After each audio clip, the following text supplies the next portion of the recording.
प्रातः वंदनीय पूज्य संत गुरुजन, श्रद्धामूर्ति देवियों तथा धर्म प्रेमी बंधुओं,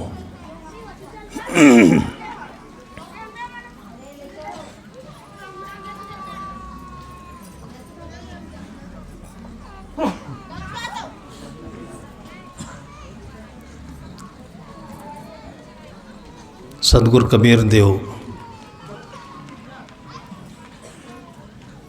के अंतःकरण से निःसृत वाणी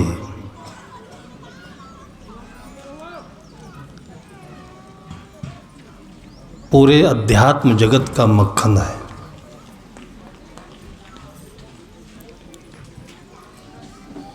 जो मंथन करने के बाद निकलता है उसको मक्खन कहते हैं।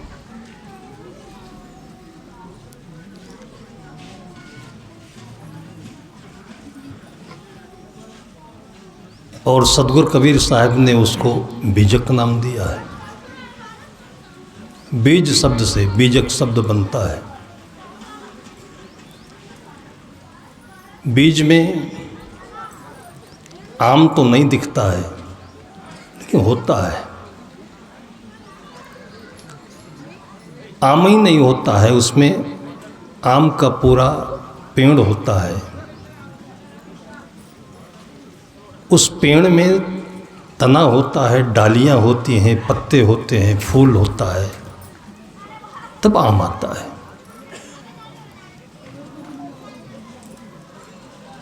हम लोग केवल आम का नाम लेते हैं,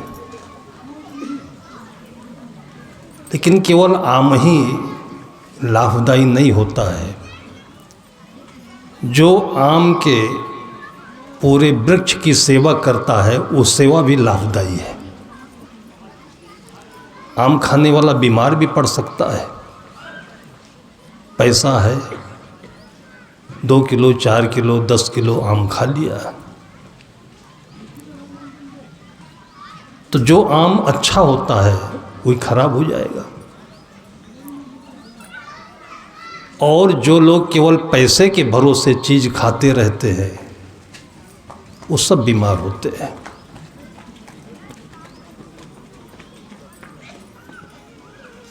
क्योंकि पैसा अधिक है तो खाते ज़्यादा है। जो लोग उस चीज़ को समझ करके खाते नहीं, योग करते हैं, उसका उपयोग नहीं करते हैं, योग करते हैं। उपयोग से योग शब्द परिष्कृत है, शुद्ध है।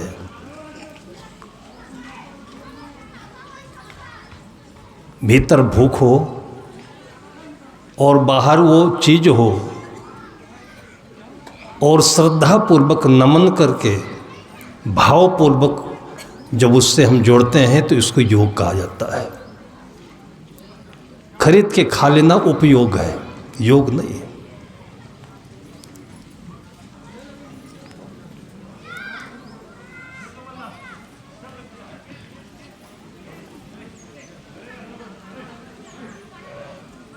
आश्रम पर बाराबंकी मूजापुर में लगभग छोटे बड़े 150 पेड़ आम के लगे हुए हैं।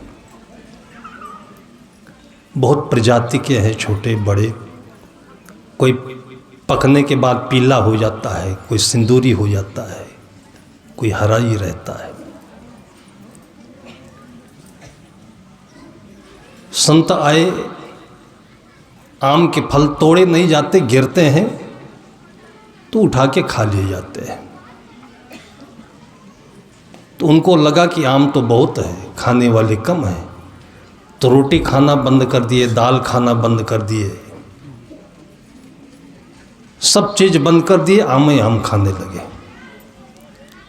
और 3-4 दिन के बाद फिर उनको अस्पताल ले जाना पड़ा। आम तो केवल 3 बार 4 बार खाते थे, लेकिन लैट्रिन उनको 14 बार होने लगा।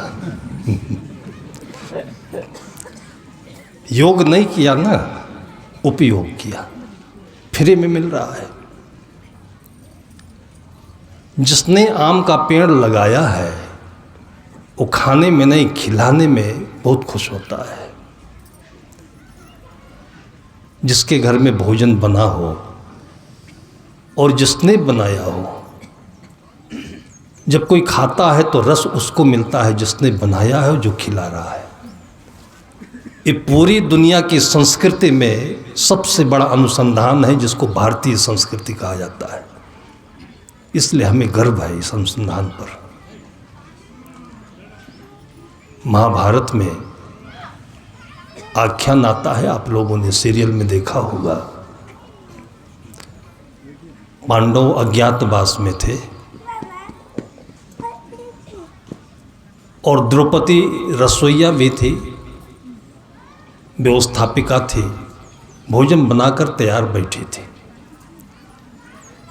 अभी पांडव जंगल में फल फूल कंद के खोज में गए थे, आए नहीं थे।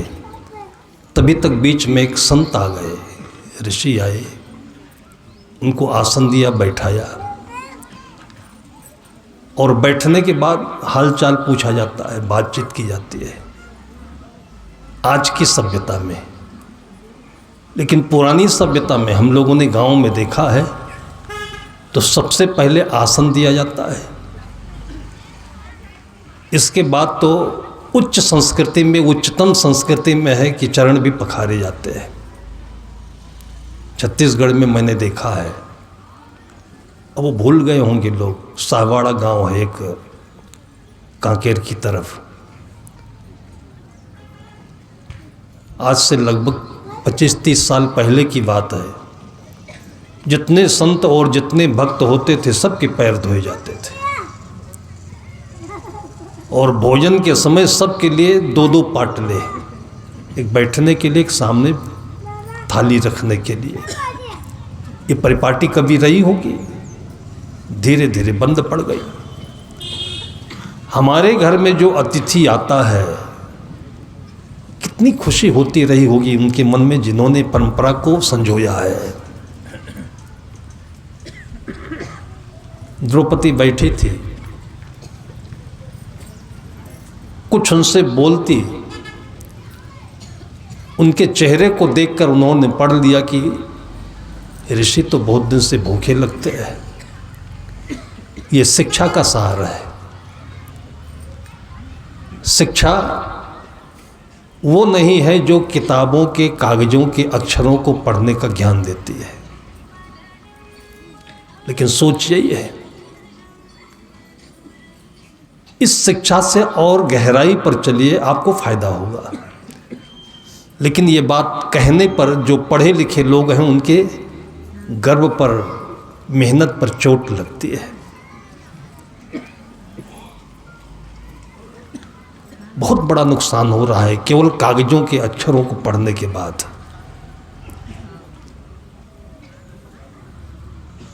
शिक्षा का अर्थ है अक्षरों को पढ़ना। हमारे साथ 10-12 वर्ष का लड़का साधु जीवन के लिए रहने आया था। एक लेक्चरार आए, भक्त थे, वो बैठे, बातचीत होती रही। उस लड़के को देख कर के उन्होंने कहा कि साहब इसको पढ़ने भेजते हैं कि नहीं। पढ़ने का अर्थ इतना रूढ़ वो परक हो गया है, इतना बेअंदाज का हो गया है कि केवल स्कूल जाना, कागजों को पढ़ना। उसी अंदाज में उन्होंने कहा होगा कि इसको स्कूल भेजते हैं कि नहीं पढ़ने के लिए। मैंने उनसे पूछा कि आप तो पढ़ लेते होंगे। तब थोड़ा सा वो चकित हुए। उनको पता था कि साहब हमें जानते हैं कि मैं व्याख्याता हूँ और हमसे आप पूछते हैं कि पढ़ लेते होंगे। मैंने कहा जो कॉपी में, किताब में अक्षर लिखे होते हैं आप पढ़ लेते हैं। मुस्कुराए। उन्होंने कहा पढ़ लेता हूँ। मैंने कहा अक्षर की परिभाषा बता दीजिए आप। बस वही जो घिसी घिसाई, पिटी पिटाई, रटी रटाई बात है वो बोलने लगे। जो कागज में काले आकार उभरे होते हैं वही अक्षर है। मैंने कहा आप मानते हैं ना, हम तो मानते हैं कि वो काला रंग है, डिजाइन है, कोई गोल है, कोई लंबा है, हम उसे अक्षर क्यों कहें? तब वो संकोच में पड़ गए, सोचने लगे बहुत देर तक। मैंने कहा आपने मास्टर डिग्री ली है और आज तक आप यही पढ़े हैं कि कागज में काले से, लाल से, हरे से, रंग से कुछ उकेर दिया जाए, उसी को अक्षर कहते हैं। बहुत देर तक स्तब्ध रहे, तब उनको पसीना आया। वो बोले साहब कुछ इस पर चर्चा करिए, अगर यही प्रश्न हमसे विद्यार्थी पूछ ले तो फजीहत हो जाएगी। फिर सदगुरु कबीर साहब इसी चीज पर बहुत गहरा अनुसंधान किए। उन्हें कहा कि बड़ा हुआ तो क्या हुआ, जैसे पेड़ खजूर, पंथी को छाया नहीं फल लागे अति दूर। बड़पन की परिभाषा।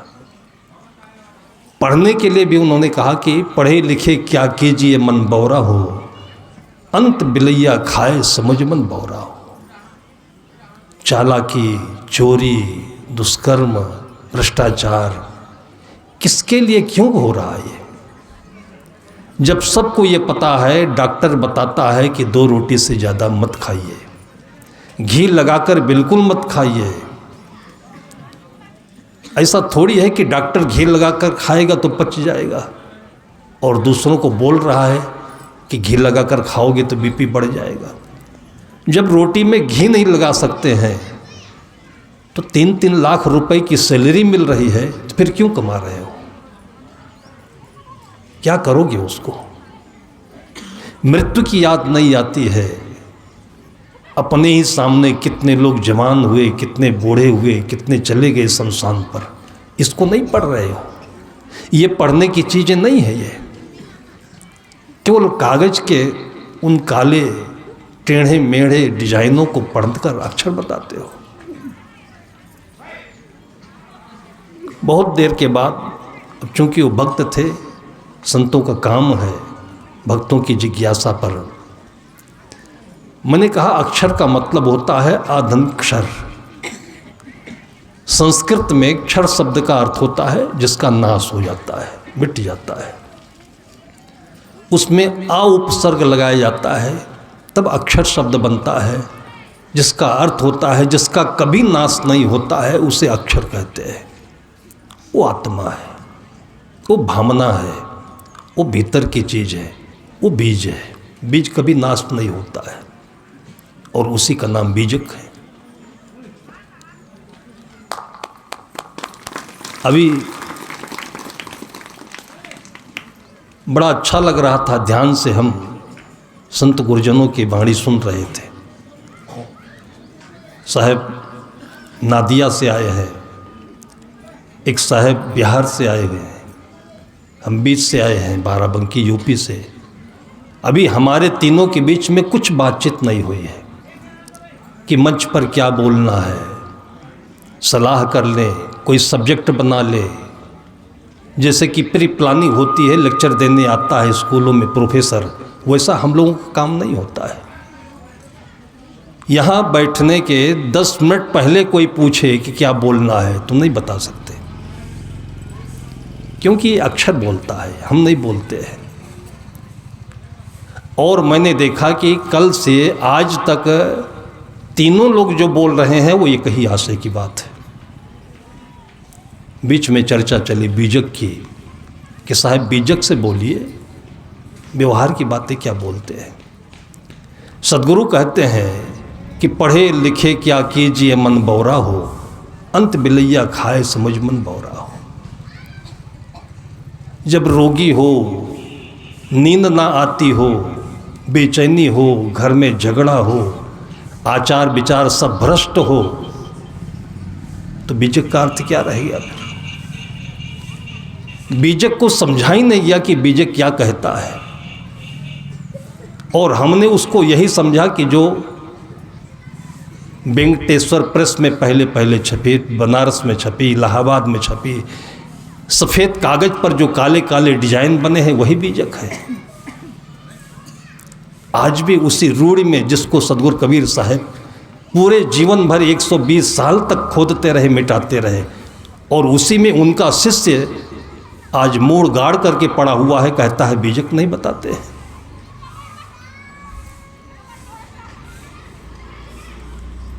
और ये अंधता, इस अंधता पर भी साहब ने कहा कि कैसे गति संसार की ज्यों गाडर की ठाठ। पूरे बीजक में अगर आप पढ़िए तो बीजक शब्द नहीं रखिए तो वही कहा है जो अंधे लोग करते हैं। सांचे से भागा फिरे झूठे का बंधा, कहें कबीर कासे कहो सकलो जग अंधा। सत्य क्या है?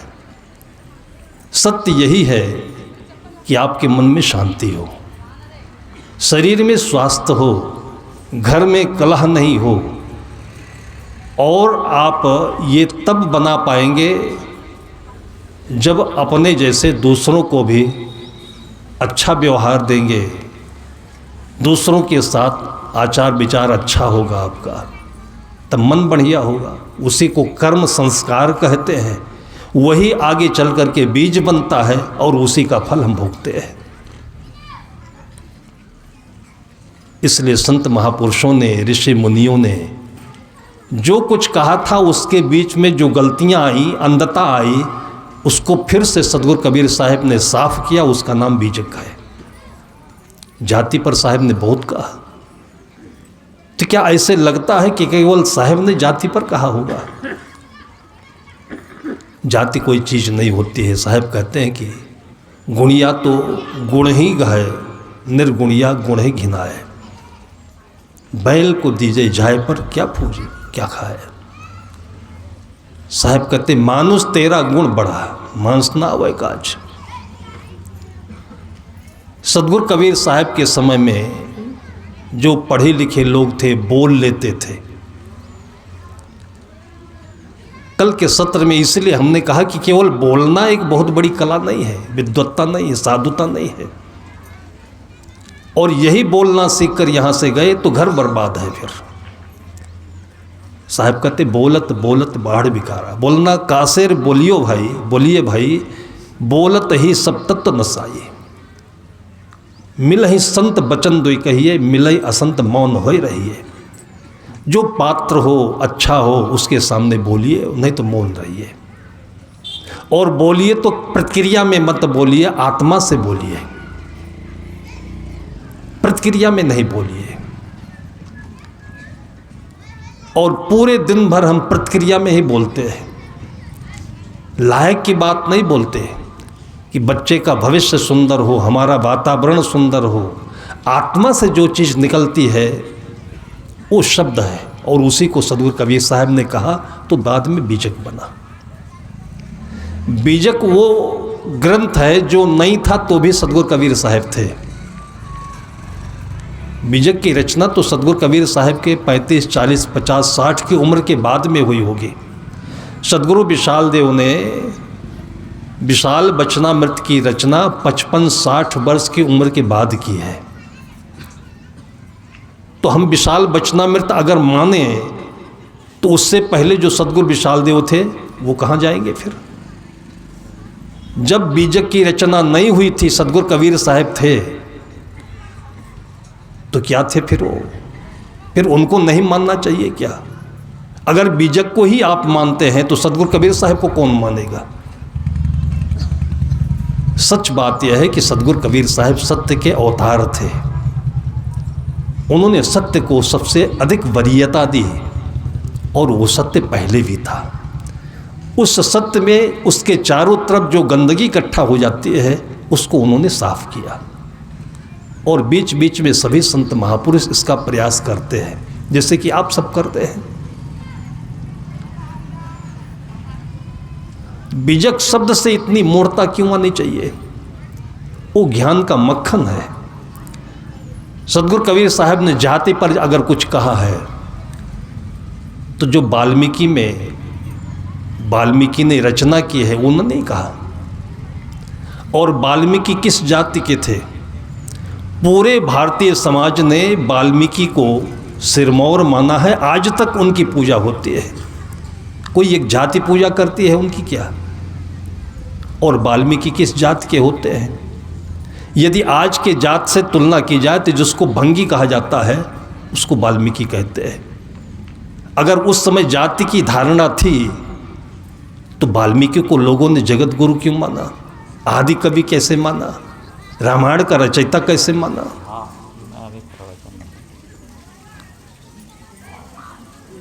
उसी वाल्मीकि की रचना में जो वशिष्ठ होते हैं वो किस जाति के थे, व्यास किस जाति के थे, राम किस जाति के थे, सबरी किस जाति के थे?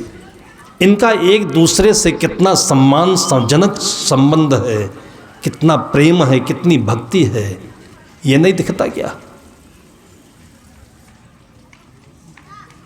और जो गंदगी इकट्ठा होती है, 10 आदमी का परिवार है, एक लड़का कोई थोड़ा सा रास्ते से विचलित हो जाए तो पूरा परिवार गंदा हो जाता है क्या? इसी प्रकार से हमारी परंपरा में जो कि मनुष्य का स्वभाव है, बोलने में, खाने में, करने में, व्यवहार में गलतियां किया करता है। वो गलतियां निकालने का काम घर का जो शुद्ध व्यक्ति है, सज्जन व्यक्ति है, सुलझा हुआ व्यक्ति है। अगर एक लड़का आपके घर में कुछ विचलित होता है तो उसकी निंदा नहीं करिए। शराब पीता है, कुछ और खाता है, कुछ और भी कर लेता है, निंदा नहीं करिए। और जैसे कि हमारी आदत है, हम ही देख रहे हैं कि सतगुरु कबीर साहब की परंपरा में जिन्होंने कहा निंदक नियरे राखिए आंगन कुटी छुपाए, जिन्होंने कहा कि जित देखो तित प्राण हमारो घाव काहे पर घालो, और ऐसे ऐसे मंच पर बैठ कर के खंडन परक शब्द किए जाते हैं, आदमी रोता हुआ चला जाता है। यही पारक सिद्धांत है, यही सतगुरु कबीर साहब ने कहा, अपने जीवन में किया। अपने जीवन में उन्होंने कहा कि जित देखो तित प्राण हमारो घाव काहे पर घालो। पारक का मतलब होता है बुराई देखना नहीं, निंदा करना नहीं, जहां पर बहुत सारे हीरे पड़े हों उसके बीच से कचड़ा निकालना नहीं। इसी को तो आलोचना कहते हैं कि हीरा पड़ा है उसको नहीं देख रहे हैं, कचड़ा पड़ा है उसको उठा रहे हैं, उसको छींट रहे हैं। और उन्हीं सतगुरु कबीर साहब ने कहा हीरा परा बाजार में। कितनी मानवीय बात है और कितनी हितकर बात है कि ये तो संसार है। जैसे समुद्र में सब कुछ होता है और समुद्र का मंथन हुआ तो विष भी मिला, अमृत भी मिला, 14 रत्न मिले, उनमें से और सारी चीज़ें व्यवहार की हैं, अमृत और विष परमार्थ है।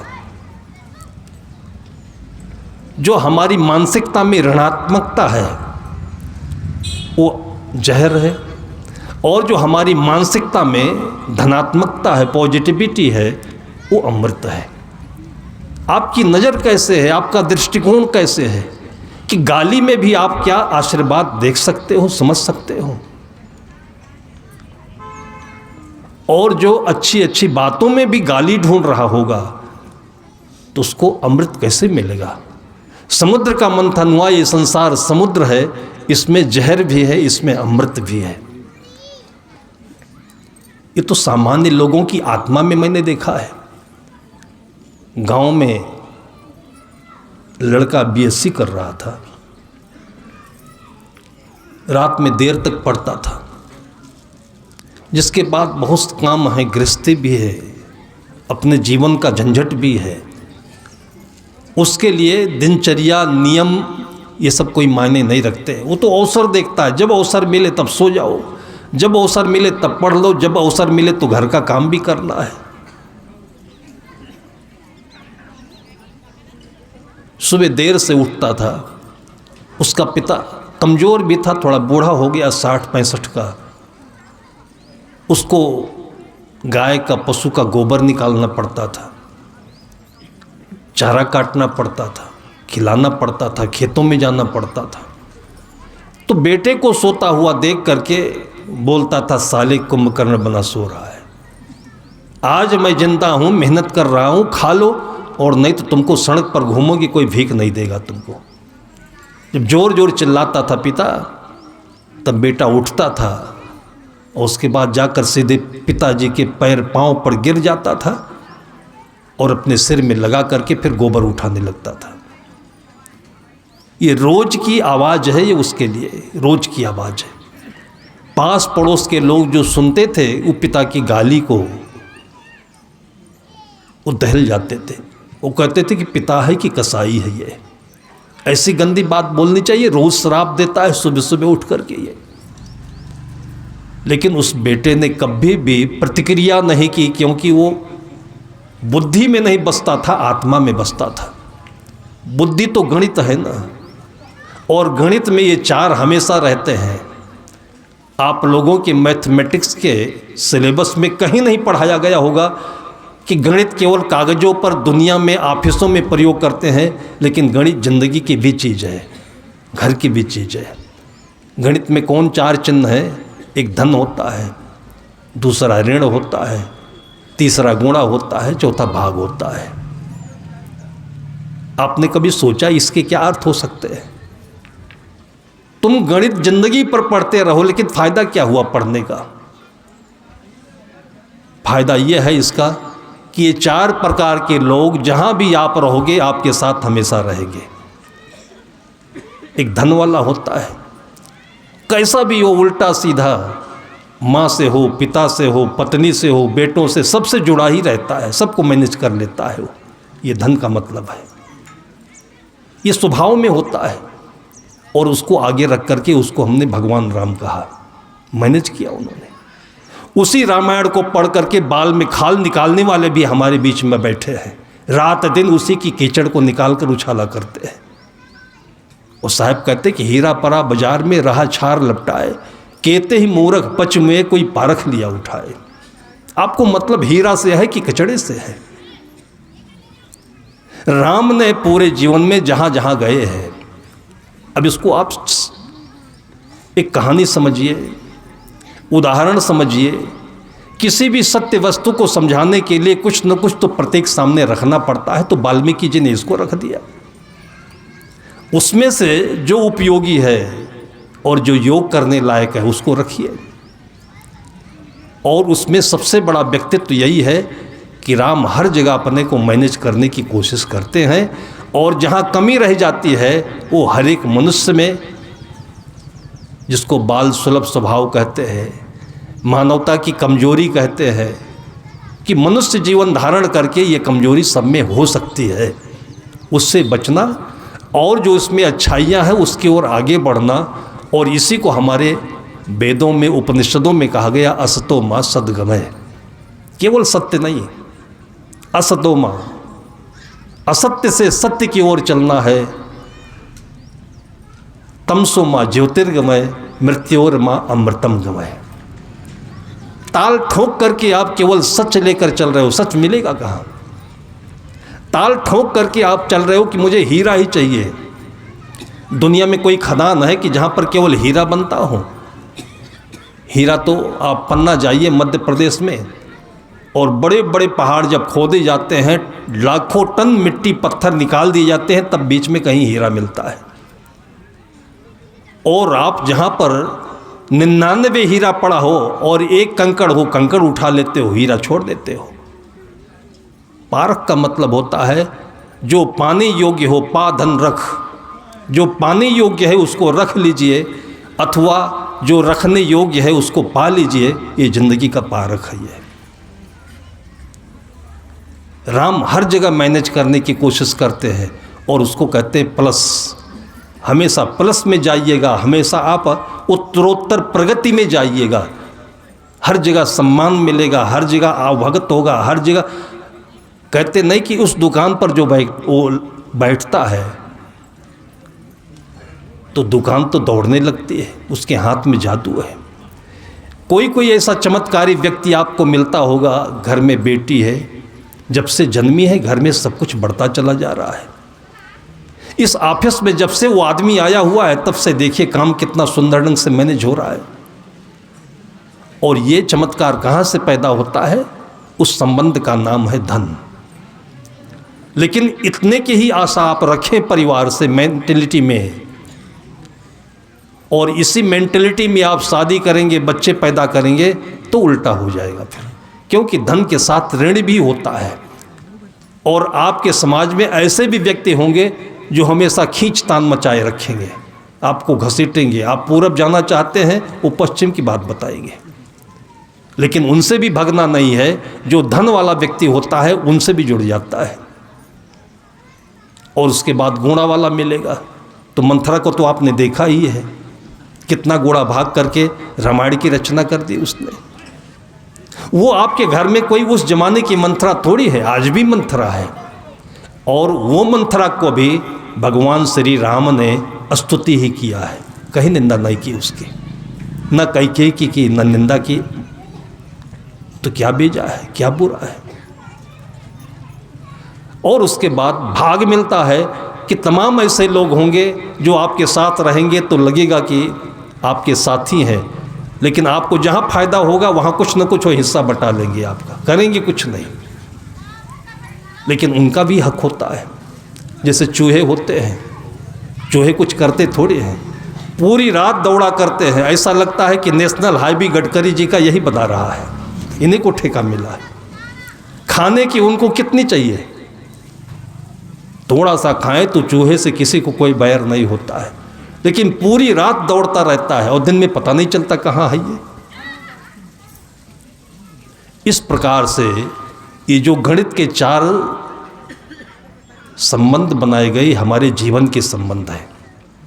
कहाँ से जुड़ना है ये पारक है, कहाँ से आपको अलग होना है, ऋण होना है, ये पारक है।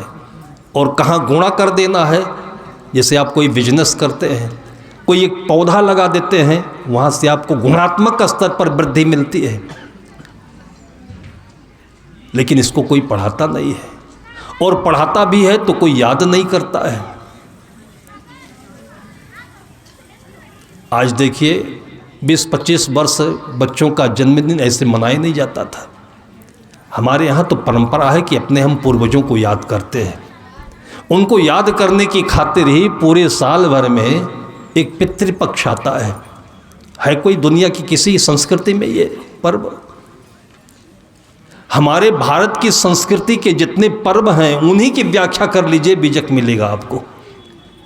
रक्षाबंधन के दिन में जो भाई बहन का संबंध मधुर बनता है, पूरे साल भर के मन में जो कटुता होती है, जो मन में तनाव होता है, एक बहन आकर के कलाई पर राखी रख देती है और मन सादा हो जाता है, निर्मल हो जाता है। ये शिक्षा नहीं है क्या? इसका अर्थ किसी भी सिलेबस में कहीं पाठ्यक्रम में है क्या? आप कलेक्टर बन जाते हैं, मन निर्मल हो जाता है। आप बिजनेस में करोड़ों रुपए कमा लेते हैं, क्या चित्त शुद्ध हो जाता है? लेकिन एक बहन आपके पास आती है और जो जिंदगी में कभी अनुभव नहीं हुआ था वो अनुभव करके चली जाती है। दीपावली के दिन देख लीजिए, ऐसे ऐसे पर्व बने हुए हैं जो जीवन से जुड़े हुए हैं, जीवन को प्रांजल करने वाले हैं, परिमार्जित करने वाले हैं। उनका अर्थ समझिए। भगवान शंकर के ऊपर बेलपत्री चढ़ाई जाती है, जल चढ़ाया जाता है।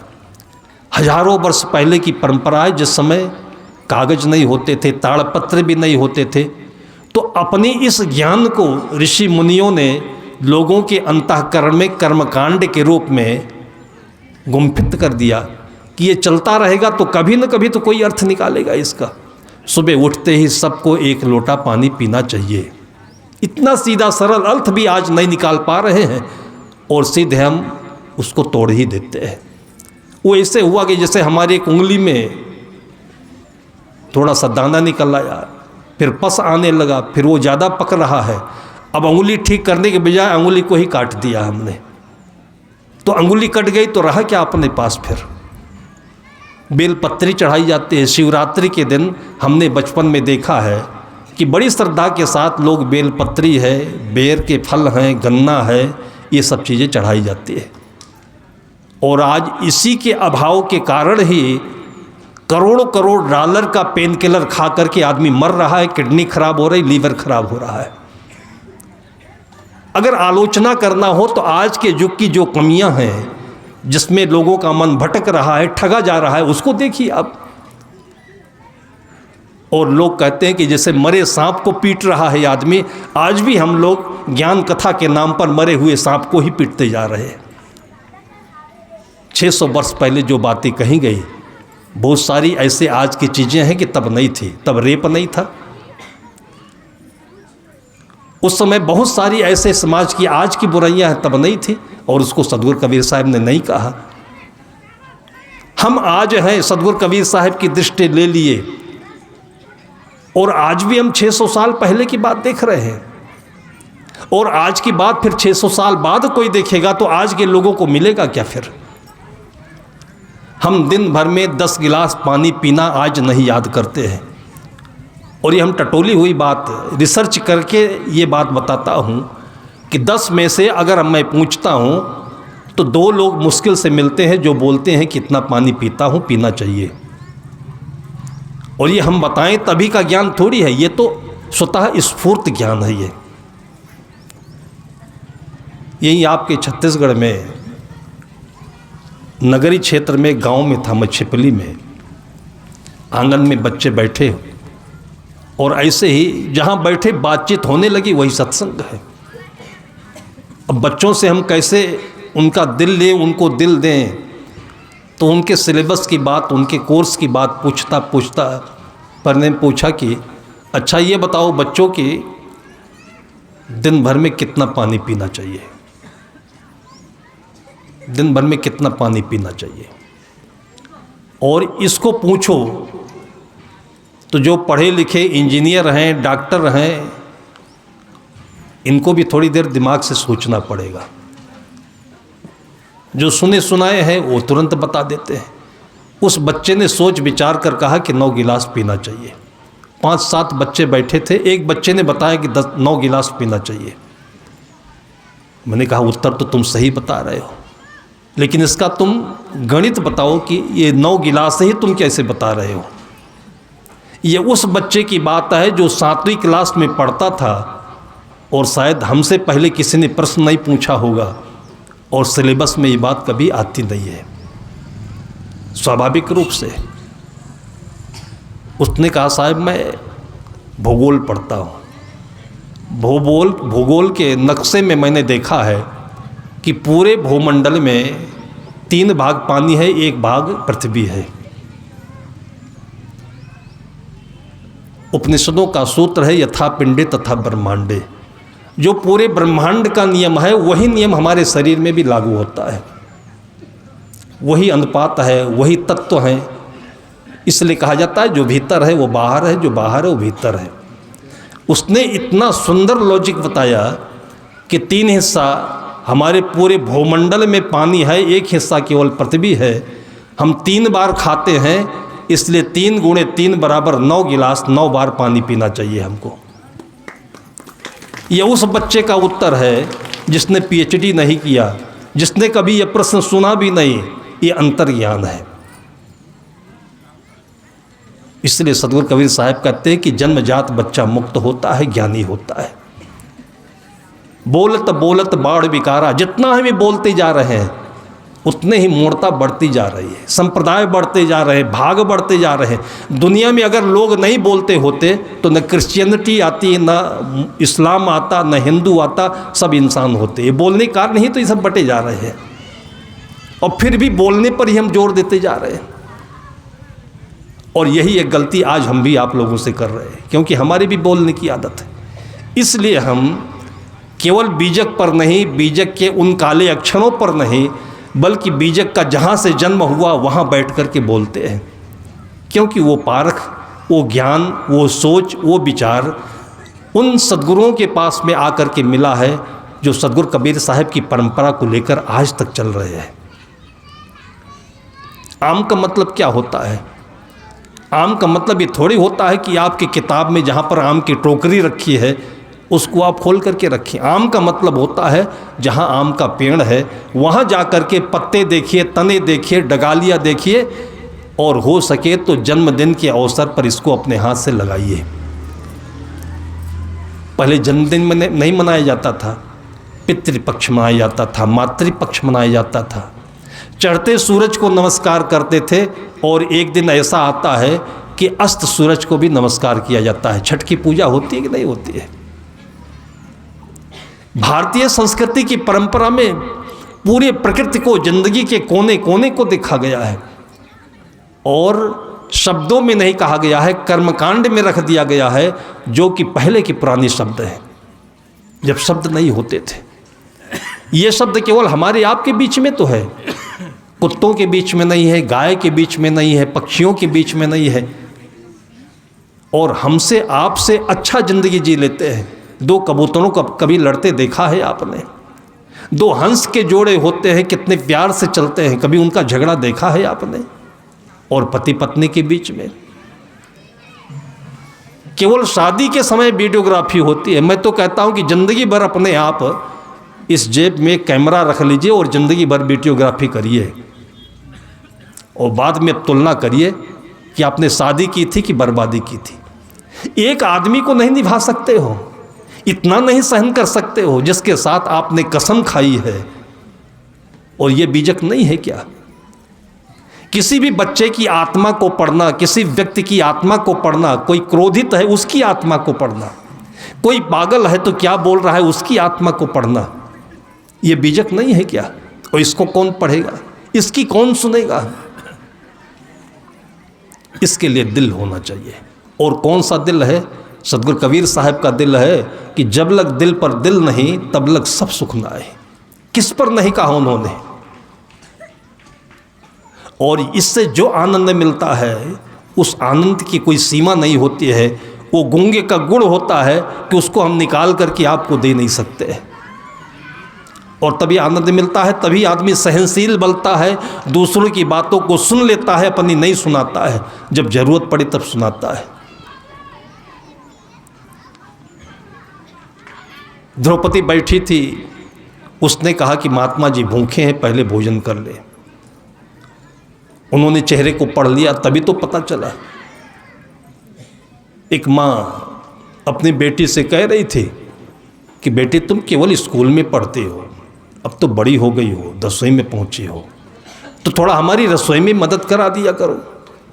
तो रोटी कैसे बनती है, ये इडली कैसे बनती है, चटनी कैसे बनती है, ये भी तो कभी ज़रूरत पड़ेगी तेरे को। उसने कहा मुझे नहीं ज़रूरत पड़ेगी। कहा घर में कोई आएगा तो चाय पानी कराएगी कि नहीं कराएगी? कहा काम चल जाएगा। माँ भी चकित हो गई, कैसे काम चल जाएगा? ऐसा भी कोई सूत्र पढ़ाया जा रहा है? हो सकता है न्यूटन ने कोई आविष्कार दिया हो। उसने कहा देखिए, संजोग से माँ किसी काम में लगी हुई थी, नहीं थी। उसके घर उसके पापा के कोई मित्र आ गए, उसने बैठा दिया जहाँ गेस्ट रूम होता है, अंकल नमस्ते बोल दिया, फिर घर में चली गई। घूम घाम करके आई, कहा अंकल आपके लिए चाय ले आऊँ कि दूध ले आऊँ? उन्होंने कहा कि बेटी चाय तो मैं नहीं पीता हूँ, तो ठीक है मैं दूध लेकर के आती हूँ। फिर चली गई घर में। 1 मिनट के बाद फिर लौटी, बोली अंकल मीठा दूध लेकर के आए कि सादा फीका दूध लेकर के आए? बोले बेटी मुझे शुगर तो है नहीं, मीठा मिला देना थोड़ा। फिर चली गई घर को। फिर लौट करके आई, बोली अंकल स्टील के गिलास में लेकर के आए कि कांच के गिलास में लेकर के? कहते सज्जन समझी सके जाए, गधेड़ो रोज मार खाए। वो समझ चुके थे। वो घड़ी देखे, बोले बेटी अभी रुक जाओ, मैं ऑफिस की देरी हो रही है, फिर आकर के मैं दूध पी लूँगा। इज्जत बचानी थी, क्या करें।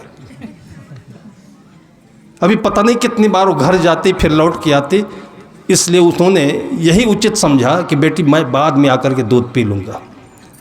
और उसके बाद उसकी मम्मी आई, बता दिया देखिए। अंकल खुश होकर के भी चले गए, दूध भी नहीं लगी, चीनी भी नहीं लगी, आपका गैस भी नहीं जला। अगर यही पढ़ाई रही तो सोचिए आपके साथ क्या व्यवहार होगा, आपके पुत्रों का, आपकी बहुओं का। यही पढ़ाई है। और इसी को जब सामने रखते हैं तो चोट लगती है। जब यही आपके सामने आता है तो एहसास होता है। लेकिन जब अंत अवस्था में सब कुछ बिगड़ ही गया तो एहसास करके क्या करेंगे आप? कमजोरी कहीं न कहीं तो अपनी है। जब संत घर पर आते हैं, अपने हाथों से सब कुछ करते हैं, ये बहुत बड़ी शिक्षा है। अमनिया करके बनाना चाहिए, पानी छान करके पीना चाहिए, भोजन शुद्ध होना चाहिए। आज तक मैंने यही देखा है कि आश्रमों पर, घरों में जब भी संतों का प्रसाद किसी ने खाया है तो लाजवाब बताया है। वो बोलते हैं कि घर में इतना तेल, इतना मसाला और इतना सब कुछ होते हुए भी स्वाद नहीं मिलता है। तो स्वाद के दो कारण हैं। एक तो जिन्होंने बताया, जिन्होंने भोजन बनाया है उनके अंतरतम का प्यार है और हमारे मन की निर्मलता है। दोनों वहाँ पर केंद्रित हो जाते हैं, चीज़ वही होती है लेकिन लाजवाब हो जाती है। ये कौन देगा? ये संगत ही दे सकती है। इसलिए सदगुरु कबीर साहब ने कहा बीजक नहीं पढ़ो, उन्होंने कहा संगत कीजिए साधु की। हरे और की व्याधि ओछी संगत क्रूर की आठों पहाड़ उपाध। द्रौपदी सीधे ले जाकर के बैठा दिया रसोई में और भोजन परोसी। भूखे थे वो सचमुच में, 2-3 खुराक खा गए। खाने के बाद थोड़ी सी बुद्धि आई और कभी कभी भूखे पेट में बुद्धि आती है और कभी कभी पेट भरने के बाद बुद्धि आती है। इसको भी समझ रखिए। इसलिए बच्चे जब कभी भी एग्जाम में जाएं तो पहले बच्चों को आप समझ लीजिए। अक्सर एग्जाम में जाने के बाद में बच्चों को बहम हो जाता है, भ्रम हो जाता है, लिखते सही है हो जाता गलत है। इंटरव्यू में जो कुछ हो यहाँ पढ़कर गए होते हैं उनको सब मालूम होता है लेकिन भूल जाते हैं। उसका एक ही कारण है कि बच्चों के पेट में गैस अधिक बनती है और गैस जब माथे पर दिमाग में चढ़ जाती है तो उल्टा कर देती है। और इसका समाधान क्या है? इसका इलाज क्या है? बहुत पुराने ज़माने में चले जाइए तो घर से जब निकलने लगते थे लोग तो निकलने से पहले दही और गुड़ खिला करके तब उसको विदा करते थे। ये तो आप लोगों ने सुना होगा, नहीं सुना हो तो उत्तर प्रदेश की परंपरा है, इसको समझ लीजिए। उस ज़माने में ये चीज़ तो रह गई परंपरा में, लेकिन इसका अर्थ निकालने में बहुत समय चाहिए, बहुत दिमाग चाहिए, आस्था चाहिए। दही गुड़ में क्या रखा है? दही और गुड़ जब मिल जाता है तो एंटासिड बन जाता है, पेट की गैस को शांत कर देता है और गैस शांत हो जाता है तो दिमाग अवस्थित हो जाता है और वो आत्म स्थिति में आ जाता है। तब जस का तस दिखने लगता है, वही ज्ञान सही होता है। और ऐसा बच्चा नहीं पढ़ा हो, कम पढ़ा हो तो भी सफल होकर रहता है। एक छोटी सी परंपरा में कितना बड़ा गुण समाया हुआ है, लेकिन इसको हम भूल गए। चाय पीकर निकलते हैं, फिर वहाँ दिमाग उल्टा हो जाता है। सुबह उठ करके पानी पीना चाहिए। अगर सिर में दर्द है, आप बेल की पत्तियों को पीस करके, और बेल तो एक प्रतीक है, उसमें अमरूद की भी पत्ती हो सकती है, जामुन की पत्ती हो सकती है, आम की पत्ती हो सकती है, नीम की पत्ती हो सकती है। कितने लोगों का बरसों बरसों का जो सिरदर्द था, और ये कहीं आयुर्वेद में लिखी दवा नहीं है, अद्भुत दवा है, कि जब शरीर में एसिड बढ़ता है, तेजाब बढ़ता है, गैस बढ़ता है, खून पतला नहीं रह जाता है, गाढ़ा हो जाता है। इन सब कई कारणों से आदमी के पूरे शरीर में दर्द ऐंठन बना करता है। और सुबह सुबह आप 1-2 घंटे के लिए केवल यही पत्तियों का रस पी करके रह लीजिए और धीरे धीरे लीवर साफ होगा, खून साफ होगा, सर्कुलेशन बढ़िया होगा और गैस बनना बंद हो जाएगा और देखिए दर्द दूर हो जाएगा। लेकिन ये तो बेवकूफ़ों की बात है ना, जो पढ़े लिखे नहीं थे उनकी परंपरा है। आज हम पढ़े लिखे हैं तो हम क्रोसिन खाएंगे, पेन किलर खाएंगे, दुकान से लाया, घर में रखा हुआ है, निकाला खा लिया। और जब बर्बाद होंगे तो किडनी को लेकर बर्बाद होंगे, और बर्बाद होंगे तो आने वाली पीढ़ी को यही ज्ञान दे करके फिर बर्बाद करेंगे। हम आज जो ये कर रहे हैं, आने वाली पीढ़ी क्या सोचेगी इसके लिए? हमारी जो पूर्वज थे उन लोगों ने हमारे लिए क्या किया? इतने बड़े बड़े तालाब खोद दिए, इतने बड़े बड़े वृक्ष रखे, इतने बड़े जंगल रखे, पृथ्वी को शुद्ध रखा। आज यूरिया, डाया, पेस्टिसाइड्स यही डाल डाल करके आने वाली पीढ़ी के लिए हम केवल गालियां छोड़ रखे हैं। शब्द का अर्थ निकालिए। साहब कहते हैं कि सांचे से भागा फिरा झूठे का बंधा, कहें कबीर कासे कहो सकलो जिगंधा। महात्मा जी को बुद्धि आई, उनको याद आया, उन्होंने कहा कि बेटी आज तुम्हें ज़्यादा खा गया, ये कोई महल तो है नहीं, और जिनके लिए तुमने बना रखा था वो क्या खाएंगे? द्रौपदी को इतनी खुशी थी कि हम और हमारे लोग तो रोज खाते ही थे, आज कोई अनजान आ गया, वो हमारा अतिथि है। उसी समय का सूत्र है अतिथि देवो भव। और आप जैसे लोगों के खाने से भोजन कम नहीं पड़ता है। ये भावना होनी चाहिए। और तभी उनकी आत्मा से आवाज़ निकली कि बेटी तुमको आशीर्वाद है कि जब तक तुम नहीं खाई रखोगे तब तक तुम्हारी रसोई में भोजन कम नहीं पड़ेगा, जितने भी खाते रहे। और वही परंपरा है कि आज गरीब से गरीब घरों में भी 100-100 लोग आकर खा जाते हैं भंडारे में और भोजन कम नहीं पड़ता है। कभी देखा है आपने कि गरीब गरीब होता चला गया है? दिल होना चाहिए। और वही परंपरा आज चली आ रही है कि अक्सर घरों में माएँ बहनें जो भोजन बनाती हैं सबको खिलाने के बाद ही खाती है। इसका अर्थ कौन बताएगा? गाली का अर्थ तो हम जान लेते हैं, गंदी गंदी बात बोल रहा है। उस पिता को लोग कहते कसाई है ये, बेटा इतना सुंदर है, पढ़ रहा है और सुबह उठते उठते इतनी गंदी गाली देता है।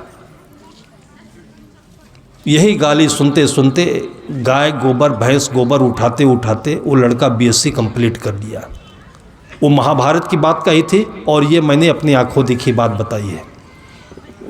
बीएससी कंप्लीट किया, फिर ऐसे रास्ता मिला जैसे आप आगे चलते जाते हो तो आंखें और दूर तक देखने लगती है। एक ही जगह बैठे रहो तो कोई आदमी कितना दिखा देगा आपको, और दिखाएगा तो पाखंड होगा, वो काल्पनिक होगा। इसलिए संत कहते हैं चरय वेति चरय वेति चरय वेति। आप उठो और चलना शुरू करो, कुछ भी शुरू करो। सुबह उठ करके केवल पूजा शुरू करो, उसके बाद आगे क्या करना चाहिए आपकी अंतरात्मा बताएगी। गणित का फार्मूला वहाँ नहीं लागू होता है, आइंस्टीन का न्यूटन का फार्मूला वहाँ नहीं लागू होता है, क्योंकि वो फार्मूला जहाँ से बना है वो विश्वविद्यालय नहीं था, वो न्यूटन और आइंस्टीन का अपना घर था, अपनी अंतरात्मा थी। वो जमाना था आइंस्टीन जो पूरे विश्व का सबसे लेटेस्ट और मशहूर वैज्ञानिक, जिसने E=mc² बताया। आज कहते हैं कि आज तक इसका अर्थ समझने वाले दुनिया में बहुत कम लोग हुए हैं। और वो आइंस्टीन था जो 16 साल की उम्र तक बोलने में भी सक्षम नहीं था। उसके माँ बाप कहते थे कि इसकी ज़िंदगी कैसे बीतेगी। और वो आइंस्टीन जिसको नौकरी नहीं मिल सकी तो ऑफिस में क्लर्क की नौकरी करता था। उसी मेज पर बैठ करके कागज में अपने अंदर से जो उगला मकड़ी के जाला जैसे, उसका नाम है E=mc²। और उसी आइंस्टाइन को पढ़ने के लिए बड़े बड़े पाखंड बनाए जा रहे हैं, जिसको विश्वविद्यालय कहा जाता है। फिर अंतरात्मा में हम आने से चुक रहे हैं। वो लड़का बीएससी किया, उसको लगा होगा रास्ता मिला होगा, यूपीएससी का उसने फॉर्म डाल दिया और एक ही बार में प्री टेस्ट क्वालिफाइड किया, फिर मेन क्वालिफाइड कर लिया, फिर इंटरव्यू भी आ गया। कहीं बाजार गया होगा, वहीं उसको पता चल गया। तो उसने सोचा कि आज जब हमारे जीवन की पिताजी की तपस्या पूर्ण हुई है तो सबसे पहले ये उपहार अपने पिताजी को समर्पित करता हूँ। ये हमारी भारतीय परंपरा है। जब भी आपके बच्चे का दिन आए, जिस दिन वो जन्म लिया था, तो माता पिता को सामने रख करके उनको महादेव बनाओ, पार्वती बनाओ और उस बेटे को वहाँ पर समर्पित करो कि 1 साल आज इसके जन्म का सार्थक हो रहा है। और उसके बाद उसके हाथों से केक नहीं कटाना, मोमबत्ती बुझाना नहीं। इतने ज़ोर शोर से परंपरा चल रही है और इतने पढ़े लिखे लोगों के बीच में चल रही। मैं सोचता हूँ हो क्या गया है। हम तो बहुत ज्वाइन नहीं किए, लेकिन एक ही 2 बार जब किसी के जन्मदिन में गए हैं, ऐसा लगता है किसी की हत्या हो रही है। मैंने कहा कि इस बच्चे का जन्मदिन है और तुम काटना शब्द कैसे ला रहे हो? केक क्यों काट रहे हो? केक हो सकता है खाने की चीज़ हो, चम्मच से निकाल कर खाइए। ऐसी कोई कड़ी चीज़ है कि चाकू लगाए बगैर वो कटती नहीं है। इसका अर्थ क्या है? दुनिया के सारे अर्थ हम निकाल रहे हैं, परिभाषा सीख रहे हैं, इसकी परिभाषा का कोई पता नहीं है और मोमबत्ती बुझा रहे हैं। आप अपने पूर्वजों के पास जाइए, जिनको आप बेवकूफ़ कहते हैं, बुद्धिहीन कहते हैं, अनक्षर कहते हैं, और कबीर साहब को भी लोग कहते पढ़े लिखे नहीं थे। उस परंपरा में घर की माएँ जो घर का दीपक जलाया जाता था, उसको कभी फूंक कर बुझाती नहीं थी। आज भी दुकानों में वो दीपक जलता है तो उसको बुझाता नहीं, आदमी कहता है इस दीपक को बढ़ा दो। बुझाओ नहीं, अभी तो कल फिर दीपक की आवश्यकता है तो कल के लिए बढ़ा दो। आंचल से उसको बुझाते थे। फूंक मार कर क्यों नहीं बुझाते थे? आंचल से क्यों बुझाते थे? आप विज्ञान पढ़ने वाले विद्यार्थियों से पूछ लीजिए, उनके पास तर्क नहीं आएगा। फूंक मारकर इसलिए नहीं बुझाते कि जहाँ दीपक जलता है उसके चारों तरफ कार्बन डाइऑक्साइड होता है।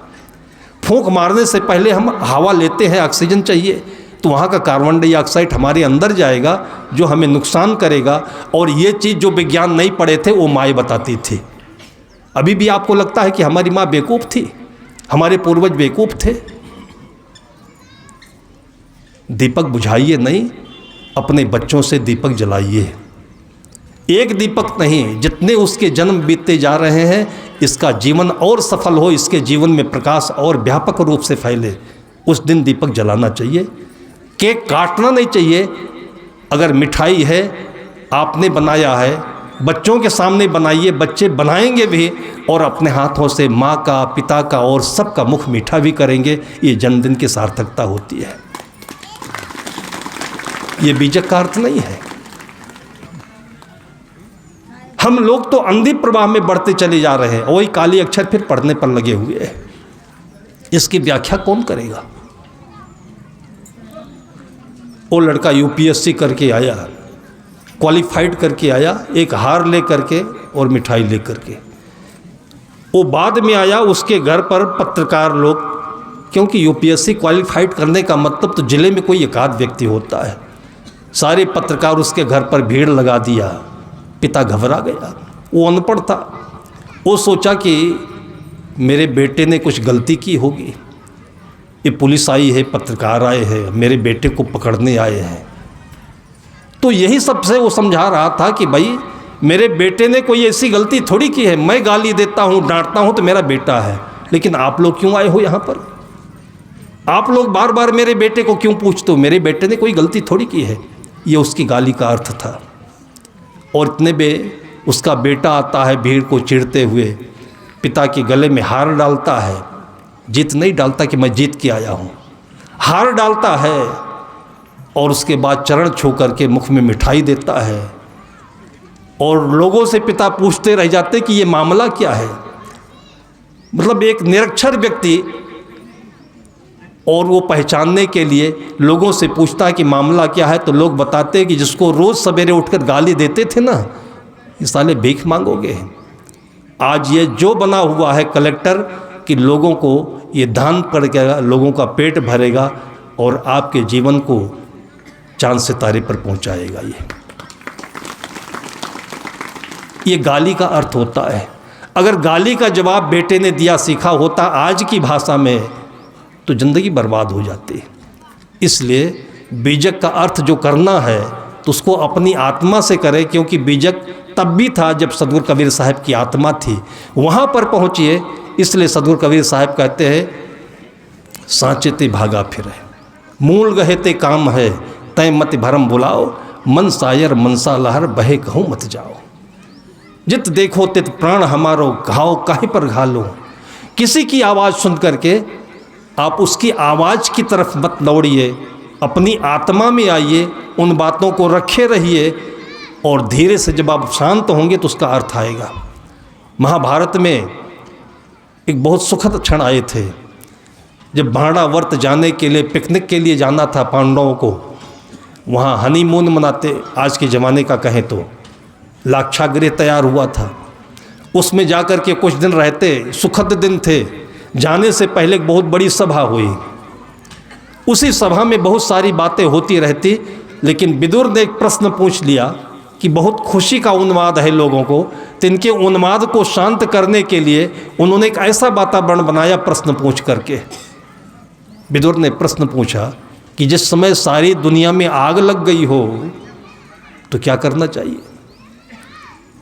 पांडव के भाई सब खिन्न होने लगे, चिड़चिड़ाने लगे, गुस्सा करने लगे। एक युधिष्ठिर ऐसा व्यक्ति था कि गुस्सा नहीं करिए, ये मामा है, अपने हितैषी है, कुछ न कुछ इसका अर्थ है। और जो अर्थ उसका निकला वो पांडवों की उस धारणा व्रत में लाक्षागृह में रक्षा करी है। इसलिए माता पिता गुरु अपने आसपास के लोग या कोई भी आपको गाली देता है तो बारणावर्त जैसी जगह में लाक्षागृह में जब कभी आग लगेगी उस समय यही गाली आपकी रक्षा करेगी। सबके आंगन में यही मंत्र गूंजते रहे, सबके हृदय में इसकी पूजा होती रहे। इन्हीं शुभकामनाओं के साथ में अपनी वाणी को विराम देता हूँ। बोलिए सद्गुरु देव की